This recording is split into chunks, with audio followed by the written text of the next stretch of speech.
At the beginning of the film, we meet a businessman named Min-Hoo, who has just been released on bail after being accused of murdering his girlfriend, Kim. As soon as he steps out of jail, he calls his lawyer to discuss the case. The lawyer insists on having every detail in order to defend him. She asks, "What exactly happened at the hotel that day? How did Kim die? And how did you come to be blamed? Who called the police? I need you to tell me everything, every single detail." As Min-Hoo begins to answer, the narrative shifts into a flashback, showing that on the day Kim was murdered, he had gone to a hotel to meet her. He recalls that while he and Kim were talking, he suddenly noticed police vehicles parked outside the hotel. Min-Hoo confesses, "I was terrified and just wanted to get away, but before I could leave, a man appeared out of nowhere. This stranger struck him on the head, rendering him unconscious. When he finally regained consciousness, he discovered that Kim was missing from the room. He then went to the washroom, only to find her lifeless body lying there. Before he could process what had happened, the police entered and arrested him, convinced that he was the killer."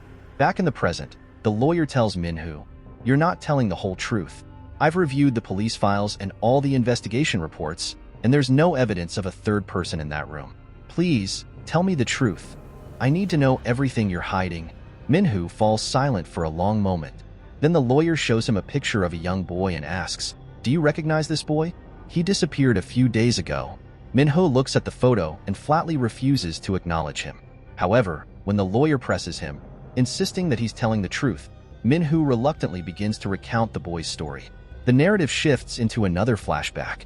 A few months earlier, Min-Hoo was on his way to meet his girlfriend Kim, even though he was married, and he was increasingly racked with guilt over cheating on his wife. He told Kim that he intended to end their relationship soon. While driving at that moment, Kim overheard his words, became furious, and her concentration on the road faltered. Distracted, she failed to notice an oncoming car. Just before a collision, Kim swerved her car sharply, narrowly preventing a crash and saving both vehicles. Although her quick reaction saved her own car, the car ahead ended up severely damaged. When Kim and Min-Hoo got out to assess the situation, they found that the other man's car was completely wrecked. Kim opened the door to check and discovered that the young boy inside had died. That boy was none other than the one in the picture the lawyer had just shown Min-Hoo. Min-Hoo explains, "I was absolutely terrified when I saw that boy's dead body. I was about to call the police, but Kim stopped me.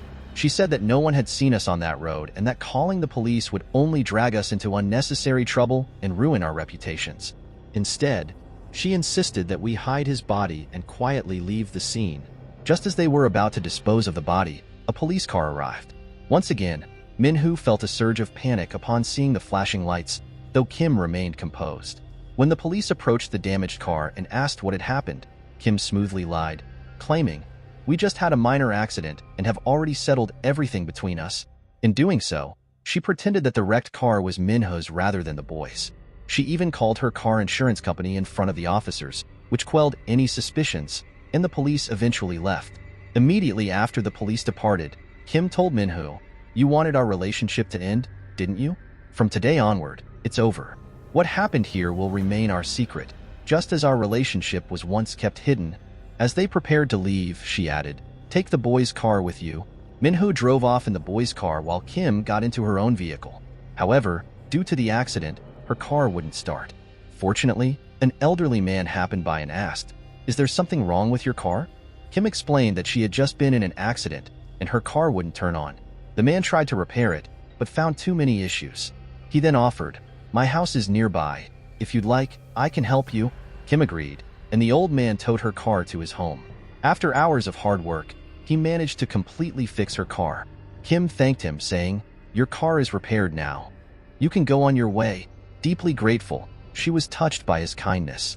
Yet he noticed a photograph hanging in the house and was shocked to see it was a picture of Han, the very boy who had died in the accident. In that moment, he regretted his involvement, realizing that the man he had wronged had been helped so much by his own father, who was now anxiously waiting for his son. A stern family patriarch even remarked, "It's been so long. My son still hasn't come home," while simultaneously making calls to his missing child. At that moment, Kim's phone began ringing. It was Han's number. Startled, and with the uncle having heard the ring, Kim quickly set the phone down on the sofa. The uncle assumed that perhaps his son hadn't picked up that day, and so Kim hurriedly left, trying to compose herself. One day, A police officer visited Minhu at his office. He said, "On the day you were on the highway, there was an accident. If you know anything about it, please inform the police." Minhu categorically denied any knowledge of the incident. Nevertheless, the officer handed him a card, adding, "If you remember anything or learn any details about that accident, do let me know." A few days later, while Minhu was having dinner with his wife, news of the same highway accident broke on TV. The report even featured a sketch of a woman, none other than Kim, and stated that the police believed Kim was responsible for the accident, now actively searching for her. Han's father had provided a statement claiming that Kim had met him on the scene, and after that encounter, Kim's address had vanished, leading all suspicions to fall on her. Meanwhile, Minhu received a call from Kim, asking him to meet her at a secluded location immediately. Without hesitation, he went to see her and was struck by how drastically her appearance had changed. Kim explained, "I've cut my hair and changed my look so that the police can't recognize me." She had come solely to hand over Han's identification cards. She instructed Minhu to alter the details on the cards so that others would think Han was an imposter, thereby diverting police attention away from them. Minhu followed her instructions. After modifying every detail on Han's cards, he burned them. Consequently, when the police later discovered the altered details during their investigation, they believed that Han was a fraud, possibly involved in illegal activities, and that his disappearance was part of an elaborate ploy. With that, the case was closed, and Minhu felt a measure of relief. As Minhu focused more intently on his business, his company began to flourish, turning a substantial profit. Meanwhile, Han's father once again appealed to the police to find his son, insisting that Han was no fraud. He presented them with old documents proving Han's identity and argued that if the evidence seemed to implicate Han, it must mean he was truly in trouble. Han's father urged the police to reopen the investigation and search the jungle where Han's car was last seen. At his request, the police reopened the case and resumed their inquiry. They even combed through the jungle throughout the night, yet despite their best efforts, they found no evidence. The following morning, when Han's father returned home, he discovered his wife lying unconscious at the door, possibly exhausted from her relentless search. He picked her up and brought her inside, overwhelmed by sadness at her condition. The scene shifts back to the present, where Minhu sits across from his lawyer. Minhu confesses, "On the day Kim was murdered, besides Kim and me, Han's father was also in the room. He knocked me out first and then killed Kim to avenge his daughter's death." The lawyer asks, "Why did he implicate you in all of this?" Minhu replies, "Because I didn't tell the complete truth. He didn't kill me. He just sent me to jail to make me realize my mistake. And it wasn't just him. Han's mother was involved too. The moment she left Han's father's room, she called the police and got me arrested." Hearing this, the lawyer stands up and declares, "What you've told me is entirely different from the real story. Now, let me explain the truth." The narrative flashes back once more, revealing that on the day of the accident, the car involved wasn't Kim's at all. It was Minhu, and he was the one driving. Everything he said about ending the relationship was a lie. Minhu was the one who wasn't paying attention to the road that day, which led to the accident in which Han died. Kim was not guilty. In fact, she had wanted to call the police, but Minhu stopped her because he believed that any involvement from the police would ruin his reputation as a major business tycoon. Even though Kim didn't care about her, and Minhu forced her to stay quit and hide the truth. This entire scene was created by Minhu, and everything was a part of his plan to hide Han's body. He orchestrated the entire situation so cunningly that he appeared cooperative in every instance, while Kim ended up being implicated at every turn. Deep down, Kim was heartbroken over Han's death, and the police were now after her. She was forced to hide her identity and quit her job, yet her conscience could not bear to keep the truth hidden forever. Finally, one day, she called Han's father and confessed the entire truth. When Minhu found out this, he became furious, and in his anger, he actually killed Kim. Realizing that he has now been responsible for both Kim's and Han's death, he didn't want to be entangled any further. In his panic, he injured himself and collapsed, staging the whole incident to make it seem as if he was being framed for his girlfriend's murder. Even as he recounted this, his mouth hung open in shock.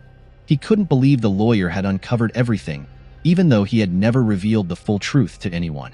The lawyer then tells Minhu, "Don't worry, Mr. Minhu. I'm still on your side, and I'm ready to fight your case. But tell me, where did you hide Han in his car?" He explained that he had no choice but to hide everything. He had submerged Han's car in a lake.